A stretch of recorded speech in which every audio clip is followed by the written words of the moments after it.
ગોળાદરા પોલીસના સર્વેલન્સ સ્ટાફે ચોરીની એક રિક્ષા સાથે એક રીડા ચોરને ઝડપી પાડ્યો હતો। સર્વેલન્સ સ્ટાફના માણસો પેટ્રોલિંગ કરી રહ્યા હતા ત્યારે પોલીસ કર્મી જ્ઞાનેશ્વર બાબુલાલ અને સંદીપ મચ્છિન્દ્રને બાતમી મળી હતી કે એક યુવક ચોરીની રિક્ષા સાથે ફરી રહ્યો છે।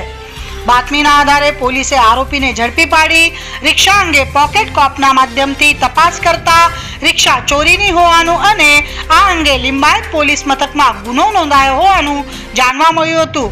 અંતે પોલીસે રિક્ષા કબજે લઈ આરોપીની પૂછપરછ કરતા તેણે પોતાનું નામ રાજા શિવકુમાર નાયક હોવાનું અને ગોળાદરા સુપર સિનેમા પાસે આવેલ કૈલાશનગર ખાતે રહેતો હોવાનું જણાવ્યું હતું। વધુમાં ગોળાદરા પોલીસે જણાવ્યું હતું કે આરોપી રાજા નાયકનો ગુનાહિત ઇતિહાસ છે। આ અગાઉ આરોપી સામે ડિંડોલી, પુણા, ગોળાદરા અને લિંબાયત પોલીસ મથકમાં ચોરીના 11 જેટલા ગુનાઓ નોંધાઈ ચૂક્યા છે। અપડેટ ન્યૂઝ માટે જોતા રહો અભય ટાઈમ્સ, સબસ્ક્રાઇબ કરો અને બેલ આઇકોન જરૂરથી વગાડો।